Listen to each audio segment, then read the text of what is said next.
The local printing sector is expected to earn about 1.06 billion baht from the election campaigns in a run-up to the July 3rd general election, according to the Kasikorn Research Center.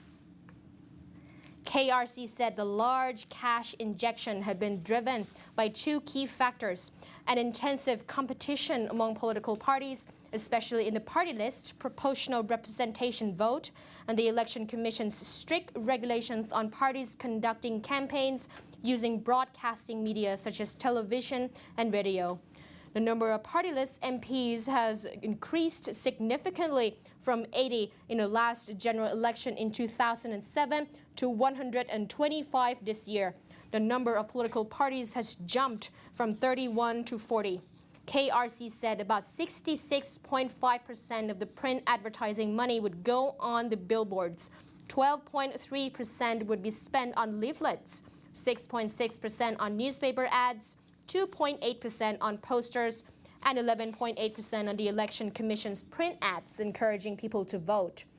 The Election Commission has established strict regulations to prohibit any political parties from renting time slots on TV and radio stations to campaign either directly or indirectly.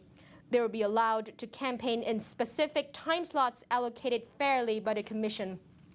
Many parties are communicating their campaigns via the internet and social networking sites such as Facebook and Twitter, as well as through online television. According to a state agency source, TOT plans a two-day showcase for its 3G service again on June the 10th, with the intention of emphasizing that the government could make the dream of a nationwide 3G service in Thailand come true.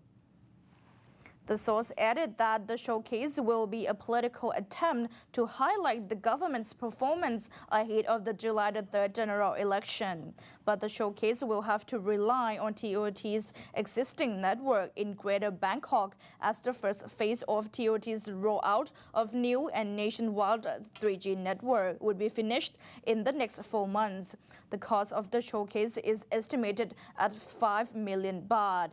TOT introduced the 3G network on December 3rd, 2009 under the Abhisit Vejjajiwa's government.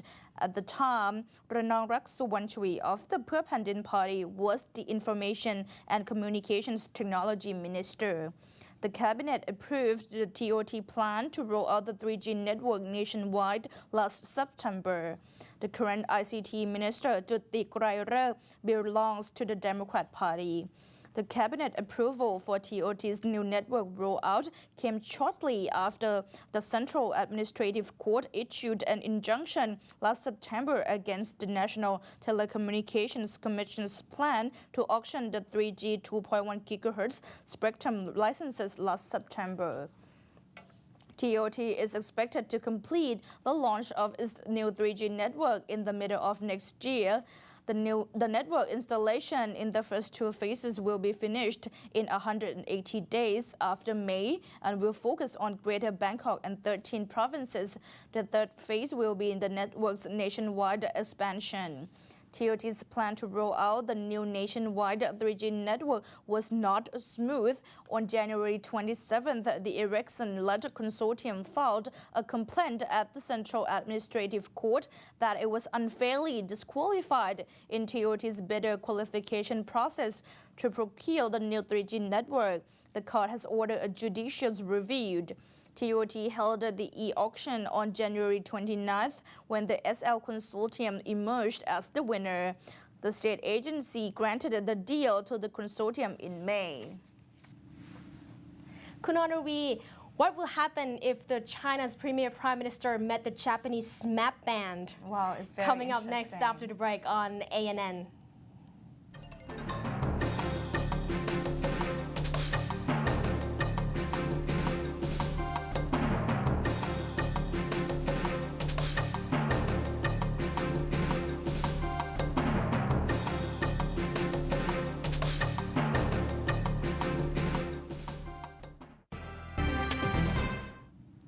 It's time for Around Asia with Asian News Network. The Japanese SMAP ban is facing China's premier prime minister.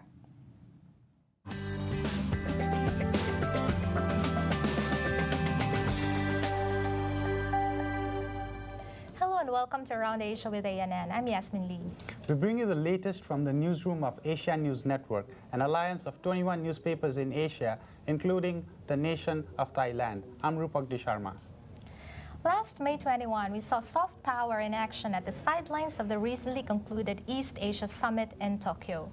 This was when Chinese Premier Wen Jiabao took time out from his busy schedule to meet the popular boy group SMAP, which composed of among the most popular men in Japan, including actor Kimura Takuya.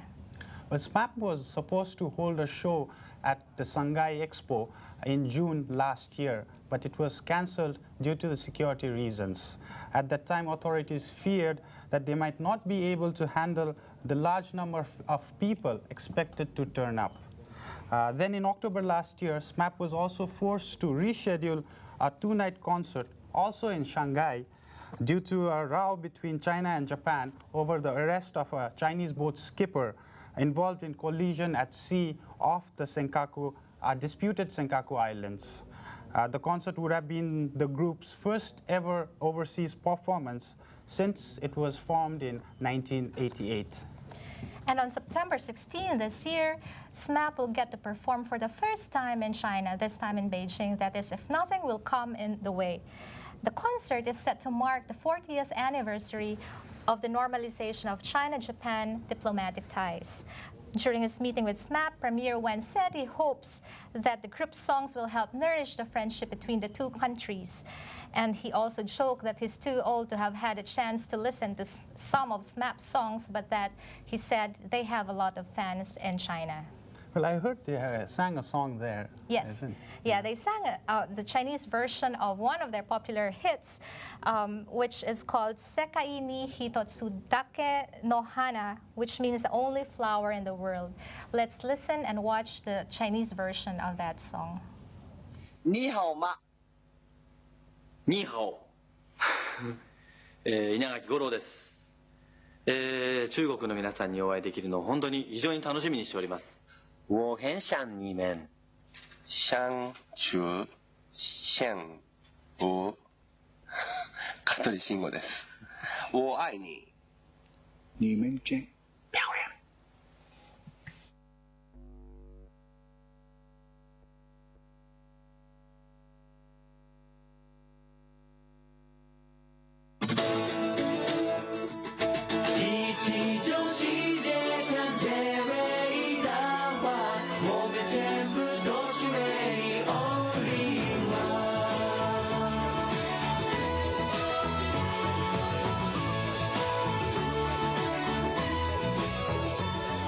We just saw some of the members of SMAP trying to speak in Chinese and singing the Chinese version of their hit, which is called The Only Flower in the World in English. And perhaps referring to that song, Chinese Premier Wen Jiabao said that he hopes SMAP's coming performance in Beijing will plant seeds of friendship between China and Japan, and that it will bear beautiful flowers. SMAP's leader, Masahiro Nakai, told reporters after the meeting that the group has long looked forward to performing in China. China Daily also interviewed Fan Chen Yan, a 21-year-old university student in Beijing, who said he believed SMAP wanted to perform for Premier Wen to show the gratitude of the Japanese people following the support China gave after the March 11 earthquake. Chen said he thought the song represented the Japanese people's confidence and that they will overcome difficulties in the reconstruction process. While in Tokyo, Premier Wen also met with the members of a young baseball team from Sophia University, and he said he hopes that the team could go to China to play with their Chinese peers. Wen said that a small baseball can serve to transfer the affection between China and Japan. Jean-Claude Hollerich, a professor at Sophia University, said he was impressed with Wen's emphasis on communicating with the Japanese, especially the young. Hollerich noted that young people are the best ambassadors of peace and friendliness. Let there be peace indeed, and soft power may just help in smoothing the rough kinks in bilateral relations. That wraps up today's edition of Around Asia with ANN. Visit our website for more news updates on the region at www.asiannewsnet.net. This has been Yasmin Lee. You can follow us on Facebook and Twitter and watch our videos on YouTube. Just look for Asia News Network. This has been Rupak D. Sharma. Thank you for joining us.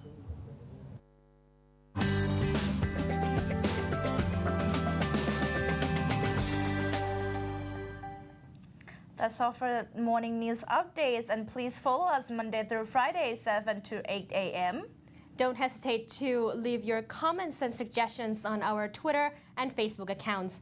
พัชสุรางค์ เดชา พุทธรังสี อรวิตามีแสง สวัสดีค่ะ สวัสดีค่ะ